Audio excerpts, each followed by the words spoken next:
Y'all don't have free refills? Y'all gotta pay for refills? No.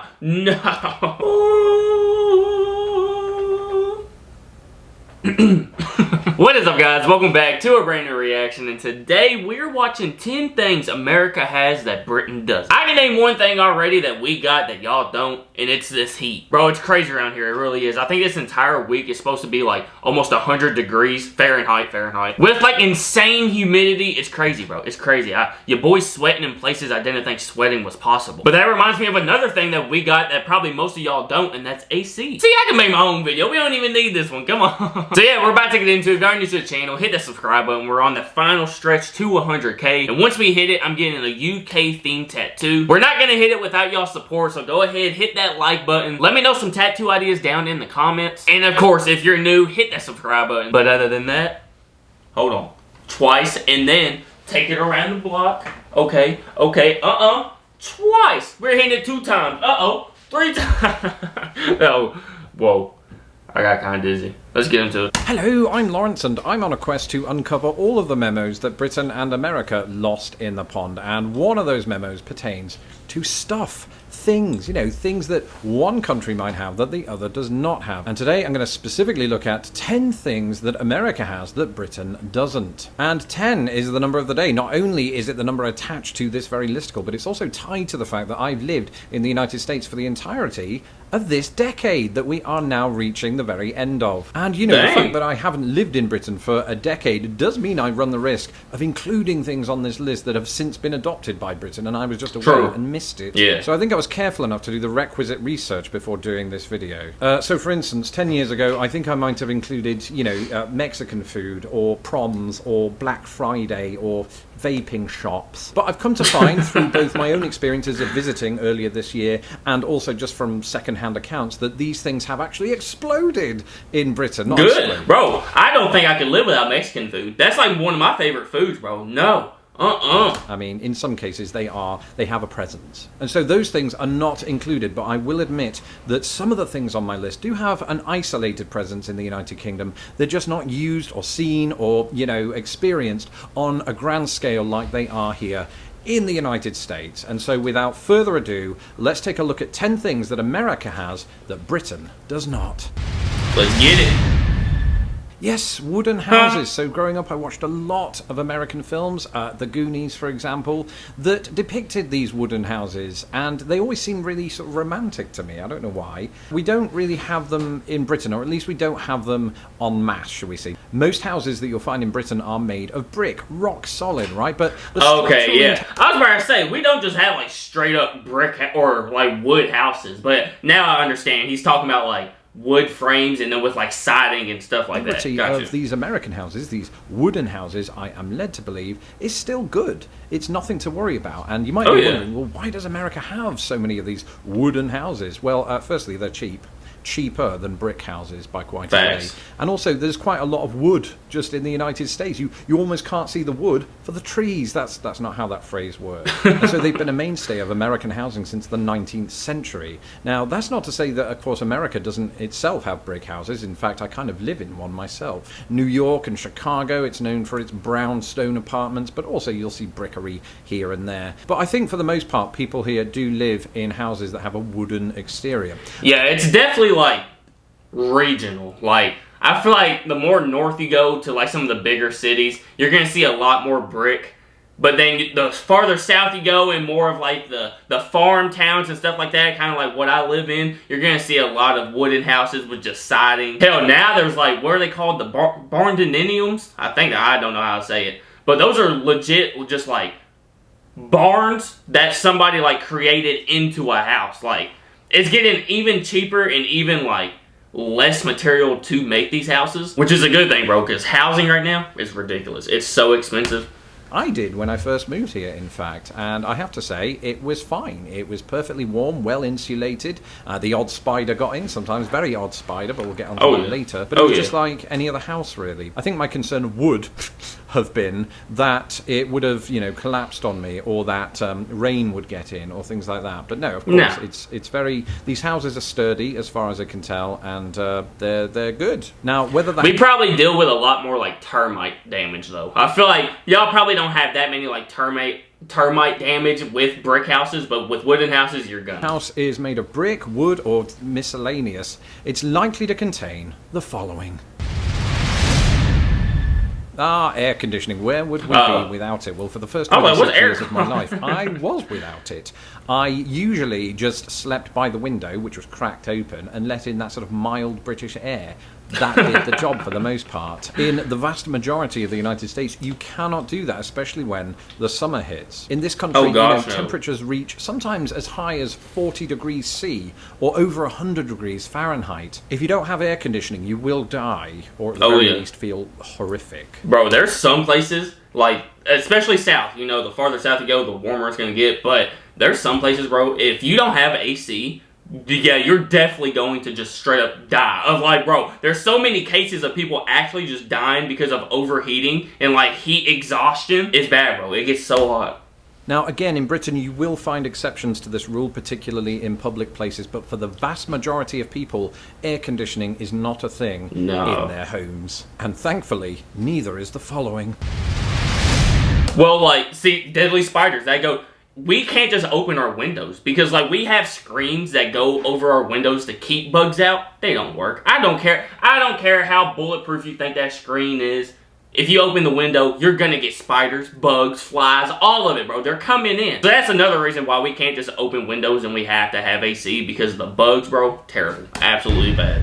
According to the internet, and we all believe that, right? There's never been a recorded case in Britain of somebody dying from a spider bite. That is not true, of course, in the United States. There are deadly spiders here, and when I first moved here, that was something that I was quite wary of. I'm not really scared of spiders, but when something like that is alien to you, and you move to one of the places where they are housed, it starts to play on your mind. And I get the impression this is true for quite a lot of British people. So I want to dispel some myths by uttering the following sentence.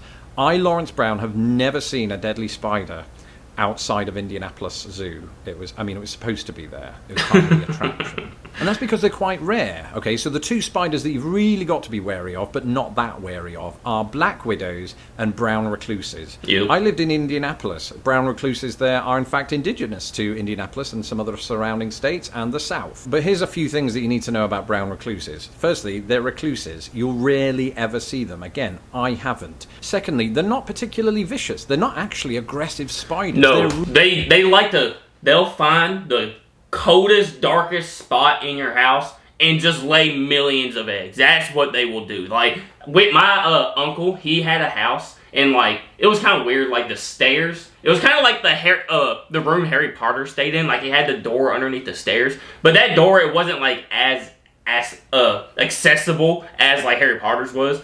But, like, we opened it one day, and he, like, shined a flashlight up there, and in the corner, bro, there was a ball of just brown recluse spiders, bro. It was terrible. I wanted to just burn the house down. Like, that's at that point, just burn it down. Bro, they're bad. Really only going to attack you if you prod them, and if you do that, then you deserve to be bitten. And as for black widows, you're probably never going to see one, but if you do, make sure it's not female. The female of the species is more deadly than the male, because they're the only ones that can kill you. If I've not seen a deadly spider in 10 years, then you'll be fine, right? That's not how you're going to die.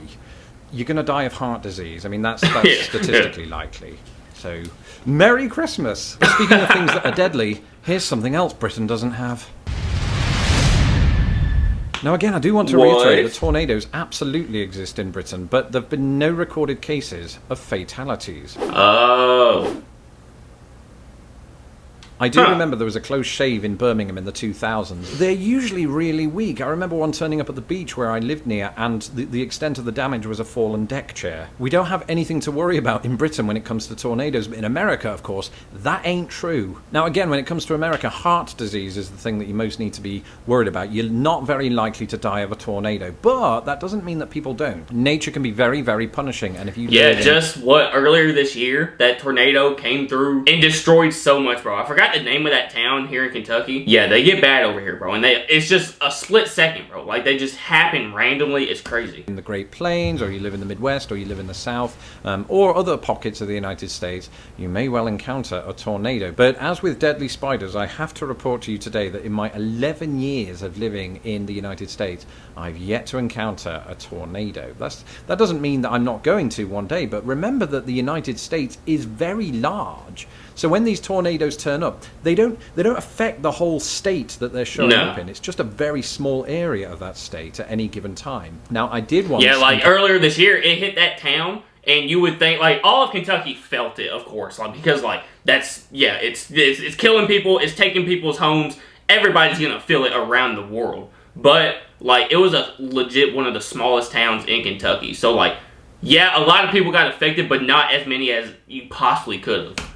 Counter a tornado warning in which the wife and I and the 2 cats that we had at the time had to huddle together in the tiniest bathroom you've ever seen. Hey, for the most part, if you hear a tornado siren, majority of people are going to grab a chair, go to their back deck, and watch. Like, bro, they're not as serious as, like, you would think it is. Like, you hear this big old loud siren, you're like, oh my gosh, we're going to die. No. Most people are going to go outside and watch it. That's what we do around here. So it turned out to be a false alarm, and all we got there was bad cramp. So all I'm saying is, don't worry. You know, come to the United States, move to the United States. Do not be worried about tornadoes. Unless you see one, then run.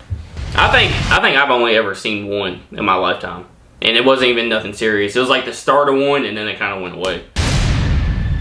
What? Britain doesn't have deserts? Outrage! You were reading too fast. It said deserts. Yes, that's right. With the exception of the Dungeness Headland in Kent, Britain does not boast any deserts, and even that one is debatable. But the United States, specifically the western portion of the United States, is quite known for its deserts, with Mojave and the like doing their thing. Oh, yeah. And that, again, just speaks to the vast terrain of the United States that I didn't even touch on in the video that I did previously about that very thing. So yes, you have large mountains here, you have the flatlands of the Great Plains, you have swamps, something else I didn't touch on, but deserts are a key feature of the West. You don't really want to find yourself, tornadoes or otherwise, stranded in one of those without a water bottle. So basically, in America, don't mess with Mother Nature. That's the key. I say that, though, as somebody that's not visited any of the deserts yet here in the United States. I'd love to, and you can, safely. You just have to know the rules first. Let me know in the comments below if you live in any of the United States deserts or near them, and shed some light on what that's like, because for people like me from Britain, it's an alien concept. Yeah, no, I've never seen a desert in real life, or never been to one. My girlfriend just got back from Las Vegas, so she has. But I've never personally seen a desert. And honestly, don't really plan on it. It's just too hot for me. No. One thing you won't find in a desert is our next entry. Actually, you might. They're everywhere. Oh, gosh. Walmart. This is definitely not a sponsored video. If you watch my second channel, this is one of my favorite places on earth. One clarification here is you will find Walmart-owned stores in the United Kingdom, such as Asda. What you won't find is a supermarket with its own zip code, because they are that big here in the United States. They're huge, in fact. Now, yes, of course, Britain may have some exceptions to this rule. They might have some supersized supermarkets here and there, but America has them everywhere, specifically when we are talking about Walmart. These things are huge, and they stock absolutely everything you can think of, including car tires. You don't even have to go to the automobile shop. Well, they stock everything besides the one thing you need that day. That's what they stock. Or whatever that's called. And for me, it's overwhelming. I mean, I don't like walking into stores at the best of times just because it makes me dizzy. But Walmart especially so. So I steer clear of that place as best I can and just go to Aldi. Not knocking anybody that does shop at Walmart, by the way. You've obviously just got more stamina than I do. Sometimes next to Walmart and any of the retail outlets that you'll find in the United States, you might encounter one of these. Actually, one of these might be an understatement. One of the prevailing memories that I have of my first day in the United States, at least living here, was the blanket of neon signs everywhere. Indianapolis looked like Vegas by comparison. It was fun, you know, it was certainly different to anything I'd ever known. I would almost say there was a novelty value to it. Neon signs in Britain usually indicate something quite seedy, or somewhere you shouldn't take your mum. And so given that, it was actually quite jarring, still is to this day, to see the word bail bonds written in neon lights. Yeah. Initially I thought it was an S&M reference, so just be careful where you enter. So y'all don't have like just neon like open signs that you can switch on and off like in the stores? Like you actually have just like the regular sign that you have to flip?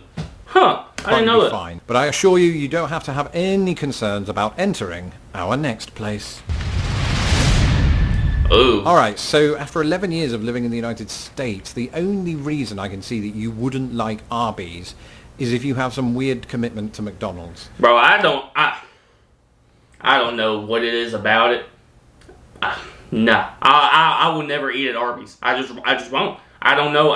Honestly, I don't know who does. Like, or if you're a vegetarian, yeah, then I can see it. But Arby's is, without question, my favourite fast food restaurant. I don't eat it every day, because see previous comment about heart disease, but I do eat it every other day. That's a lie. We don't have enough of them here in Chicago. Whenever I go back to Indiana to visit, I make sure I get Arby's. Their curly fries are amazing. Again, not a sponsored video. That's the only reason I would ever go to Arby's is maybe their curly fries. But like, if you don't love lunch meat, there's no reason to go to Arby's. Like, that's all they got. Get that idea, including you, Arby's. But if you're on the road and you really do have to succumb to fast food, I think this is your best bet. Get the roast beef sandwich. No, get the double roast beef sandwich. You will not regret it. Your stomach lining might, but you won't. The taste is exquisite. I should point out, by the way, that if there are any pedants from Britain who have a fantastic memory, Arby's did have a very tiny presence in Britain in the early 2000s, but the last Arby's closed there in 2001, and it hasn't been back since. I'll be honest, you ain't missing much. One thing's for sure, though, Arby's and many, many outlets like it have the following.